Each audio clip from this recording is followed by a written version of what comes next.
You got that right. Another Genesis G80, but this one is electrified. That's right, they've tacked on a battery pack, 2 electric motors, and ditched the internal combustion process. What you're left with is the same G80 we've done several videos on. You can go back and watch those. I'm gonna hit you with the highlights. The highlights are, this is one of the best luxury car interiors in terms of refinement, quietness, assembly, and material choice. You have a great blend of physical controls that don't look like they're out of a parts bin of some generic eco shitbox.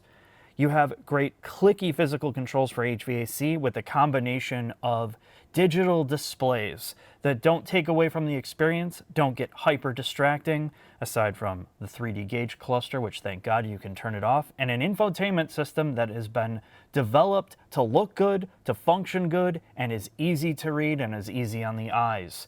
The seats are pretty comfortable overall in the front, good adjustability, but where you lose a lot is in the back seat.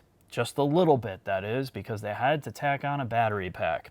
And that means the seats move upward, and it does sacrifice your rear cargo hold area. That's right, there is a giant hump that looks like there might be a circular beer keg in the back. I don't know, but it's definitely a consideration if you're looking at this. If you don't care about rear passenger occupancy as much, and you don't need that rear cargo hold to be huge, you may like this because you're getting an ultra refined and quiet experience.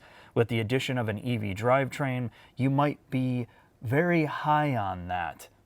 The last thing to talk about, if you're in the market to lease this, they give you 3 years of Electrify America access for 30-minute charges, which means you could probably, if you're commuting to work, use this almost for free aside from your car payment.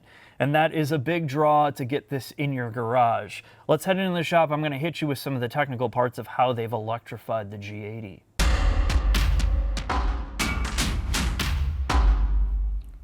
Another Genesis, Jack.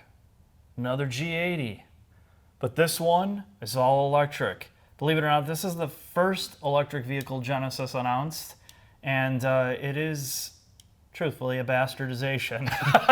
They took an existing luxury car they already had, and they swapped in some electric motors and a battery pack, which means it wasn't built from the ground up to be an EV. But this is bespoke to Genesis, unlike the GV60, which is more of like an Ioniq.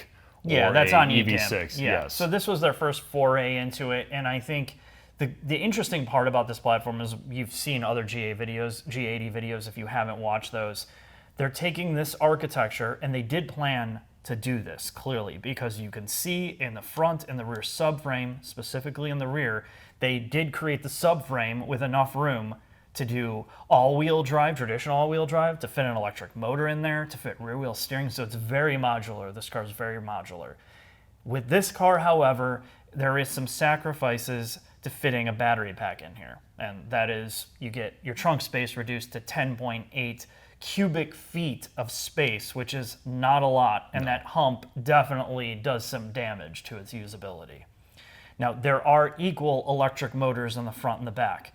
This makes around 365 horsepower, and you can obviously split the horsepower. Like 500 foot-pounds of torque. Yeah, it's about 515 pounds of torque. So the cool thing about this is the electric motors are open diff, but it can disconnect from the physical axles themselves, so there's no parasitic load going, so it can go front-wheel drive or it can go all-wheel drive. It doesn't always have to be using both motors. The other part is your battery pack is 78.6 kilowatt hours or thereabout, and that's good for about 282 miles of range. Real world, who knows? But it does have a heat pump and it does have a battery heater, which means this will be usable in colder climates. The fine print of this car, much like other Hyundai and Kia EVs of the past, is it's only for sale in 8 states at this point. Now that, of course, that's at launch. This is a mono-spec car. You can only get it in one trim level for around $80,000, and it is pretty well equipped, as you found out. It still has all the great things about the G80, just more weight from the electric motors and battery pack. A lot more weight. Yes, this is still in the double wishbone architecture. Yes, it has many aluminum links. Sorry, not double wishbone. Multi-link front and rear, but it's 5,000 and change pounds. It's a Yeah. very heavy vehicle, and the suspension architecture now is to deal with that extra mass. That's correct. The battery pack alone is 1,200 pounds. Now, you could argue you're getting rid of the all-wheel drive system, the mechanical, the transmission, and of course a big twin-turbo V6. So, that's not, all battery pack and motors, but it is still very heavy, and this has always been a heavy car. But I think aside from that, Jack, there's a couple other finer points. This does have the read-ahead technology where it looks using its cameras to adjust the suspension. It doesn't have air ride, but the adaptive dampers can adjust individually to accommodate imperfections on the road. And the other thing that this also has, which started in the GV60 and of course the G90, is its road controlling active noise cancellation. It looks at frequency and sound from the road and then sends alternating frequencies or reverse frequencies in the car to get rid of road noise. So that makes it exceptionally quiet. Plus the drivetrain, which gets rid of a lot of our complaints about transmission tuning, Yes. engine tuning. So I'm curious to see how this drives, Jack. All right, Mark, let's take this thing out for a quick drive.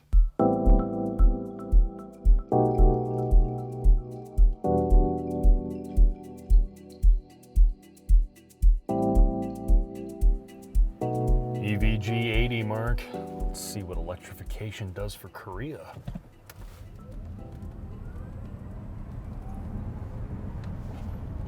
Instantaneous torque, Jack. There's no doubt about it. I feel that like this is an EV. Yes, it's 60 in the very, very low fours. While it is not as fast in the quarter mile versus its fully big boy V6 turbocharged, let's call it sister drivetrain, I think day in and day out, and that's really the conversation. We've been in G80s at this point. We've been in basically every Genesis product they make.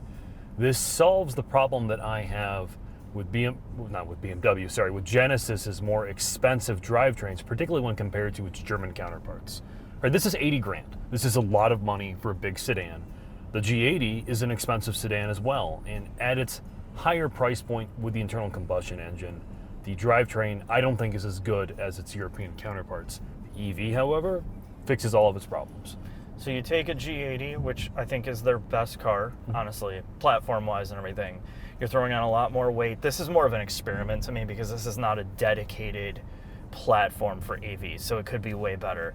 So you're slapping on battery pack and the electric motors and all of that. And I think, what do you listen to, Michael McDonald here? It's only Michael McDonald. That sounds like Billy Ocean. But anyway, so the end result of this is this car would be better with a real EV drivetrain.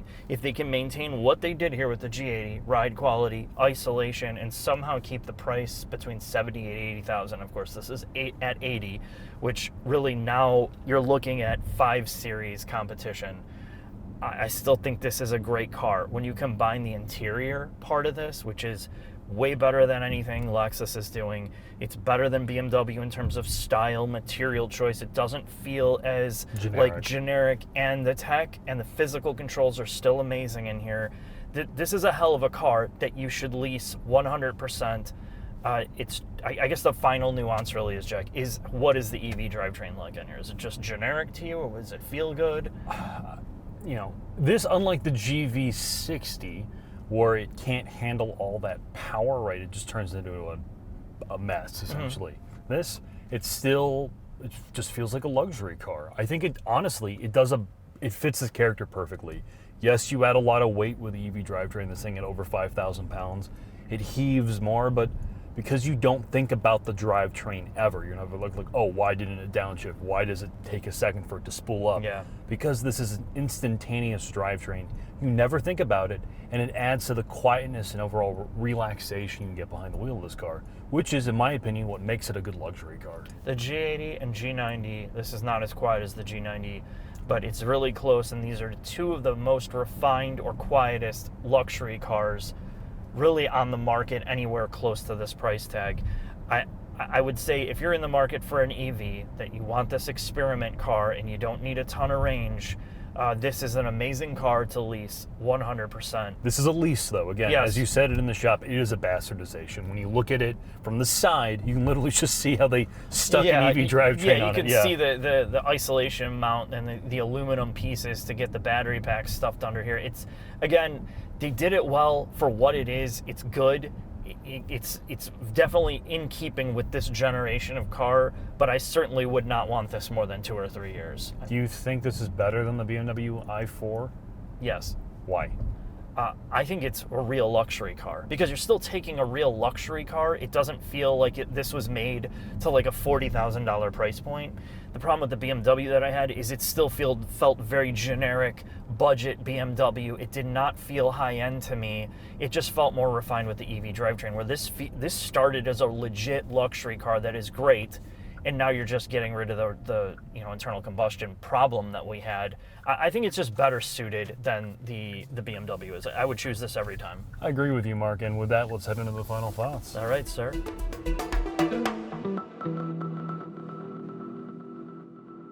Final thoughts on the Genesis G80 EV.